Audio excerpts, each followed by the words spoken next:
Permittivity को देखकर आप घबराते हो तो घबराने की कोई ज़रूरत नहीं, कोई टेंशन लेने का नहीं। हम वन शॉट वन ट्रिक में इसको इतना लंबा जो डिफिनेशन याद रखने के लिए पूरा शॉर्ट ट्रिक में बताने जा रहा हूँ। आइए कैसे याद रखेंगे इसको।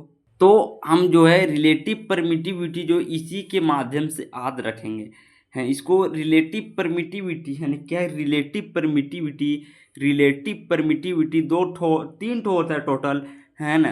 परमिटिविटी, एब्सोल्यूट परमिटिविटी और रिलेटिव परमिटिविटी। उस आपको खैर छोड़िए, हमको तो बात करना है रिलेटिव परमिटिविटी। तो हम आइए रिलेटिव परमिटिविटी पर बात करते हैं, है ना। ये यार रिलेटिव परमिटिविटी का फॉर्मूला होता है, देखो देखिए, परमिटिविटी ऑफ एनी मीडियम। देखो परमिटिविटी ऑफ एनी मीडियम यानी ई एम, यानी देखिए यहाँ एम है, एम है तो यहाँ मीडियम हम लगा देंगे, एम है तो इस यहाँ पर मीडियम लगा देंगे। इसको याद रख सकते हैं by permittivity of free space, आप फिर बोल सकते हैं वैक्यूम। इसको एब्सोल्यूट नॉट पढ़ते हैं, है ना। परमिटिविटी ऑफ फ्री स्पेस, है ना। ऊपर वाला याद रखिए ना, देखो परमिटिविटी ऑफ एनी मीडियम, है ना।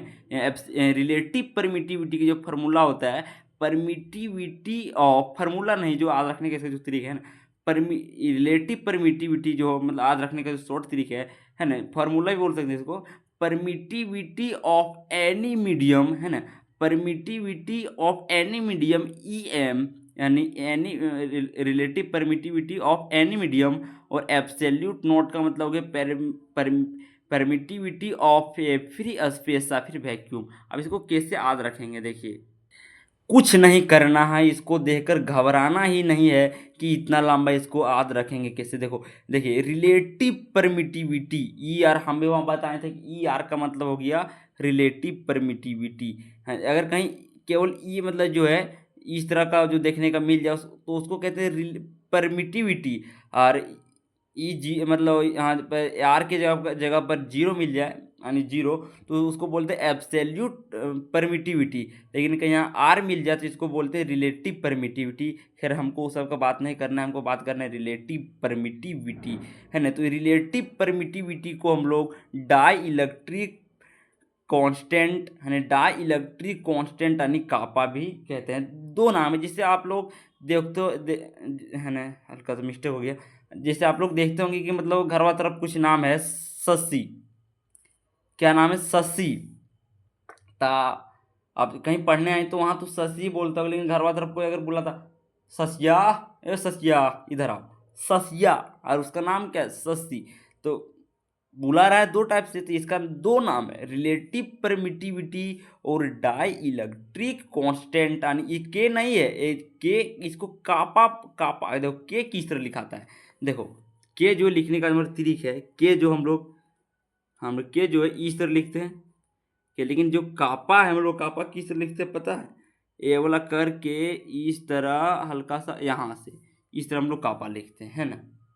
अब आप बताते हैं कि कैसे याद रखना है आपको। यहाँ तक हो गया कि रिलेटिव परमिटिविटी को डाई इलेक्ट्रिक पर कांस्टेंट यानी कापा भी कहते हैं। तो यहाँ याद रखना है द रेशियो ऑफ, इतना याद रख लीजिएगा, द रेशियो ऑफ। इसके बाद क्या करना है, यहाँ वाला फॉर्मूला देखना है। देखिए द रेशियो ऑफ क्या है, परमिटिविटी ऑफ एनी मीडियम, यहाँ देख लिए फॉर्मूला। अब इसके बाद है ना, यहाँ केवल केवल इतना लगा देना है कि द रेशियो ऑफ, देखो permittivity of any medium, permittivity of any medium, और बोलना है टू द, इसके बाद लगाना है, देखो फिर क्या, permittivity of a free space या फिर वैक्यूम, है ना।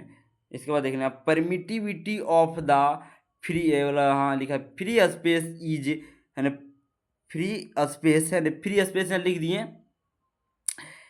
इज कैलेट। अब क्या किए कि यहाँ केवल इज लगा दिए और इज कैलेट। देखो रिलेटिव परमिटिविटी, देखो यहाँ से लिखें रिलेटिव परमिटिविटी और डाई इलेक्ट्रिक कांस्टेंट, है ना। कुछ टफ था, देखो केवल ए वाला याद रखना है, यहाँ ए वाला यहाँ याद रखना है, और यहाँ टू द। देखो द रेशियो ऑफ देखो द रेशियो ऑफ, वहाँ तो बतेबे कि कहाँ से मतलब लिखना है, the ratio of permittivity of any medium, the ratio of permittivity of any medium to the permittivity of the free space is called relative permittivity और डाई इलेक्ट्रिक कांस्टेंट बहुत ही बेहतरीन तरीक़ा से आद हो गया होगा दोस्तों। आपको फिर घर में आद करने का ज़रूरत नहीं पड़ी, इतना हम जोरदार आद कराने का प्रयास किया। अगर कहीं जो दिक्कत हुआ तो कमेंट ज़रूर कीजिएगा। मिलते हैं नेक्स्ट वीडियो पे। अगर वीडियो अच्छा लगा दोस्तों तो चैनल को सब्सक्राइब ज़रूर कर लीजिएगा। Thank you.